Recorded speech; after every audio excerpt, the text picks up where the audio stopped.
Good morning, students. I am Prashant Kumar.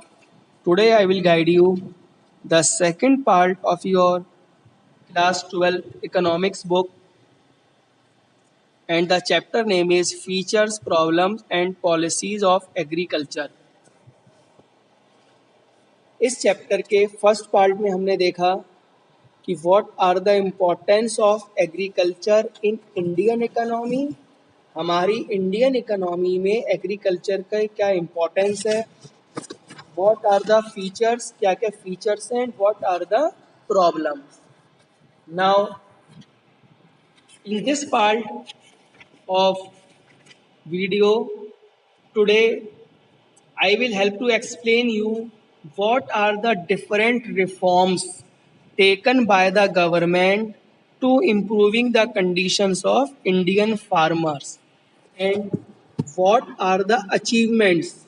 आज हम ये देखेंगे कि इंडियन गवर्नमेंट ने फार्मर्स की प्रॉब्लम को सॉल्व करने के लिए what are the different steps taken by them और उसके क्या क्या अचीवमेंट्स हैं.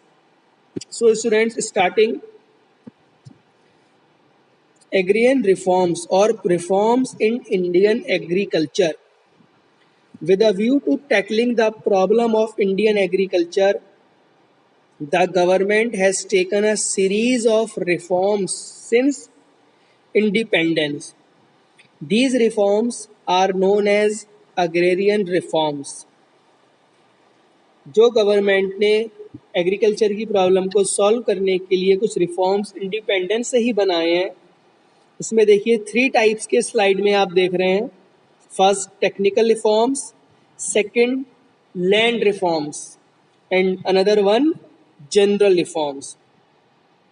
In technical reforms, the use of technology to improving the productivity of land by different hybrid seeds, using of fertilizers, uses of insecticides, pesticides, scientific farm management. यानी कि इसमें with the help of technology जो development कराया गया है. Land reforms में abolition of intermediaries, regulation of rent, consolidation of holdings, and the another one.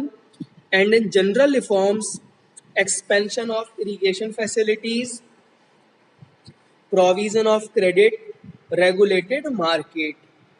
These reforms we will study it further, but the total reforms divided into 3 parts: technical reforms, land reforms, and general reforms. So first of all, I will explain you technical reforms. In technical reforms, first use of high yielding variety seeds, hybrid seeds जिसके हम नाम से जानते हैं. From 1965, government have introduced hybrid seeds which are popularly known as to rise in crop productivity. Crop की productivity को increase करने के लिए, क्रॉप की प्रोडक्टिविटी को बढ़ाने के लिए गवर्नमेंट ने 1965 में इंट्रोड्यूस करा था हाई यील्डिंग वैरायटी सीड्स, जिससे फार्मर्स का प्रोडक्शन इंक्रीज हो गया. Another one, use of chemical fertilisers. Chemical fertilisers are being increasingly used to enhance productivity.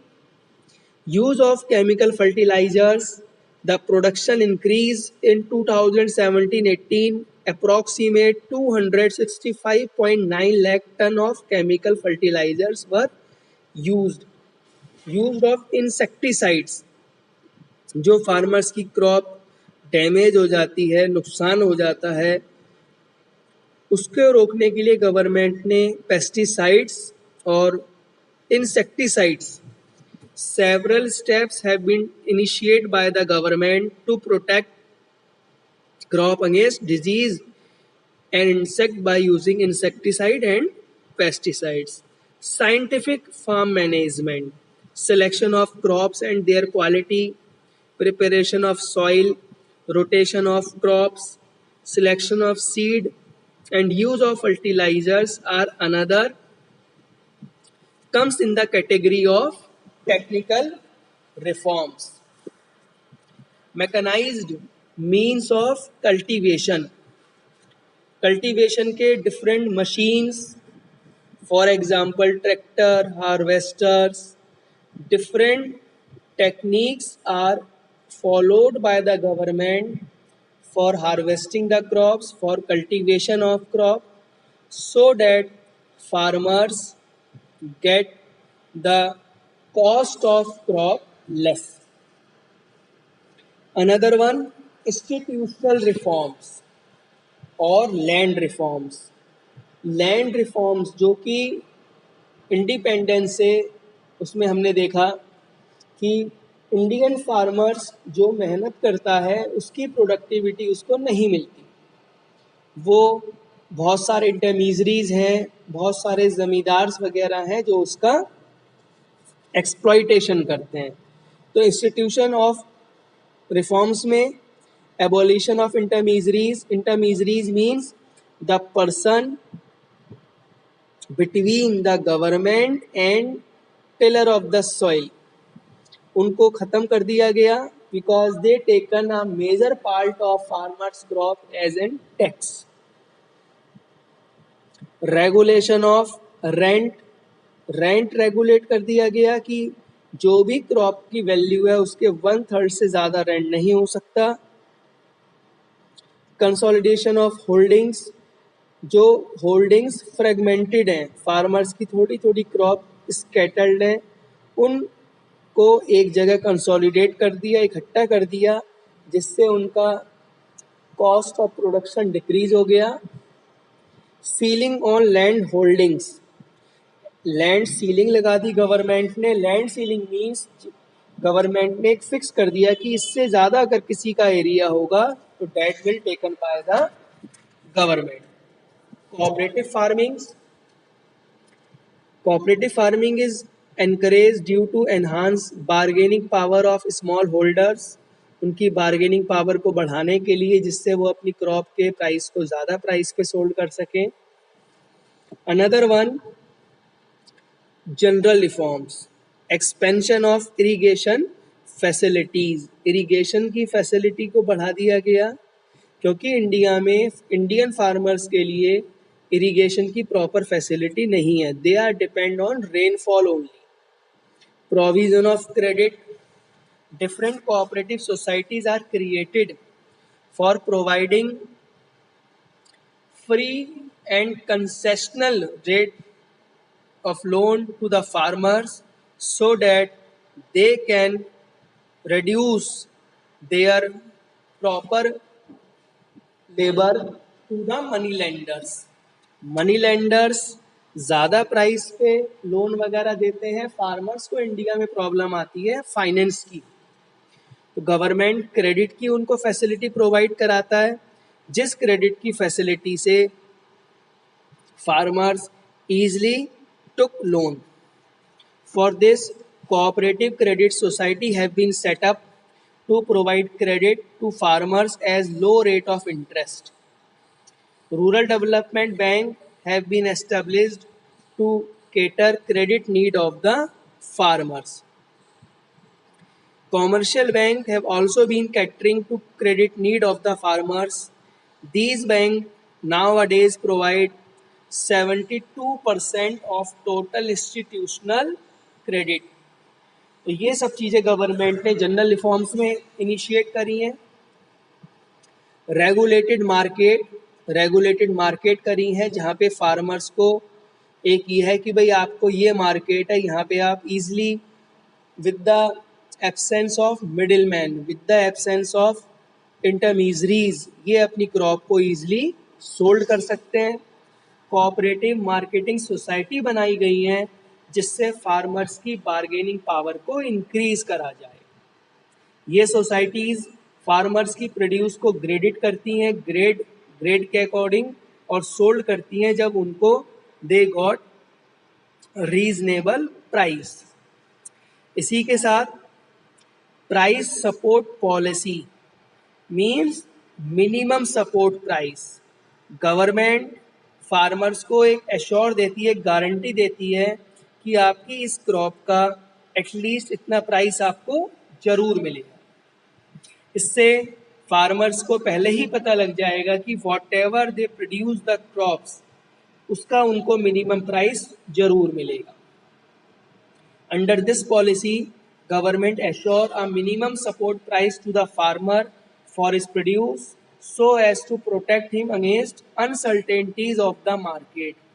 कोई भी अनसर्टेनिटीज होगी, कोई भी कैजुअलिटी होगी, कोई भी मिस हैपनिंग होगी, उसके बाद भी farmers will assure that he will get a minimum of amount from the government is known as minimum support price. Now another topic, achievement. ये जो गवर्नमेंट ने एग्रीन रिफॉर्म्स करे हैं, ग्रीन रेवोल्यूशन के नाम से जिसको हम जानते हैं, इसके क्या अचीवमेंट्स हैं? गवर्नमेंट अपने ऑब्जेक्टिव को फुलफिल करने में कहाँ तक सक्सेसफुल रही है? तो इसको we have divided into 3 phase. इसको 3 फेज में हमने डिवाइड कर रखा है। फर्स्ट फेज है mid 60s to mid 70s, लगभग 1965 से 1975, और अनदर लगभग 1975 से 1985। So in first phase scope of Green Revolution was restricted largely to wheat and rice growing regions of the country. First phase में ग्रीन रेवोल्यूशन को सिर्फ country के उन रीजन्स के लिए फॉलो करा था, इम्प्लीमेंट करा था जहां वीट और राइस की प्रोडक्टिविटी ज़्यादा है। इसमें पंजाब का स्टेट, आंध्रा एंड तमिलनाडु, यानी कि फर्स्ट फेज में जो गवर्नमेंट ने ग्रीन रेवोल्यूशन को फॉलो करने के लिए उन एरिया को सिलेक्ट करा था, those who are rich in producing of wheat and rice, and that time the states were Punjab, Andhra Pradesh and Tamil Nadu. In phase 2 this impact of green revolution widespread covering most of the country and approximate large number of crops. धीरे धीरे government ने second phase में इसको पूरी country में implement कर दिया और लगभग सारी ही क्रॉप्स में। इसके क्या बेनिफिट्स? स्पल्ट इन क्रॉप प्रोडक्टिविटी, जो हमारी क्रॉप की प्रोडक्टिविटी थी वो अचानक बूस्ट अप हो गई, हाई हो गई, जिसके लिए जिस क्रॉप के लिए we are depend on another countries that we are producing in our home countries only. Substantial rise in acreage area under cultivation. इस ग्रीन रेवोल्यूशन से जो प्रोडक्शन करने का एरिया है वो बढ़ गया। केमिकल फर्टिलाइजर्स की नीड की यूज़ की वजह से जो प्रोडक्शन है ज़्यादा हो गया। वो एरिया जो प्रोडक्शन में यूज नहीं था due to less fertility of soil, that also increased. Shift from subsistence farming to commercial farming. Green revolution से फार्मर अब तक जो कन्वेंशनल फार्मिंग पे था, अब तक उसे लगता था कि भाई ये फार्मिंग बस वो अपनी बेसिक नीड को पूरा करने के लिए कर रहा है, उससे माइंडसेट चेंज हुआ फार्मर का and they are moved subsistence farming to commercial farming. Change in farmer outlook, farmer का आउटलुक चेंज हुआ। अब उन्होंने फार्मिंग को as a profession with a passion, उस फार्मिंग के प्रोफेशन को एज अ पैशन उसको यूज करा, जिससे उनमें कॉमर्शियल वेंचर, एक कॉमर्शियल माइंडसेट क्रिएट हो गया। Self sufficiency in food grain production. जिस फूड ग्रेन प्रोडक्शन में we are dependent on another countries, before green revolution we import the basic goods like wheat from rice from another countries, but after the fulfillment of green revolution we have self sufficient in mostly crops. We have also buffer stock, कि किसी भी emergency में, किसी भी problem की conditions में अब हमारे पास इतना स्टॉक है कि हम उसको किसी दूसरी कंट्री पे डिपेंड नहीं। नाउ गेन्स, हर चीज के कुछ मेरिट्स और डिमेरिट्स होते हैं। इसके कुछ मेरिट्स भी हुए, इसके कुछ डिमेरिट्स भी हुए। मेरिट्स की, in the production of wheat and rice we are self sufficient. Government को अब किसी भी कंडीशन में अपनी कंट्री के क्रॉप के लिए दूसरी कंट्री पे डिपेंड नहीं होना पड़ा। In case of wheat, per head activity in India was 3.4 tonne. इसके बाद भी इंडिया में जो व्हीट की जो कैपेसिटी है producing 3.4 tonne in comparison of 6.5 tonne in China and 9 tonne in UK, अब भी हम इसमें बहुत पीछे हैं। In case of rice, per hectare productivity in India was 2.4 ton as comparison of 6.8 tons in China. कुछ फेलियर्स थे इसमें। लिमिटेड क्रॉप, गवर्नमेंट ने जो ये ग्रीन रेवोल्यूशन स्टार्ट करा था फर्स्ट फेज में सिर्फ व्हीट और राइस के लिए करा था, और जो गवर्नमेंट ने इनिशिएट इन दो क्रॉप के साथ करा, बाकी crop like jute, cotton, T के साथ वो सपोर्टिव नहीं था। Uneven spread, green revolution uniform पूरी कंट्री में अप्लाई नहीं हुआ।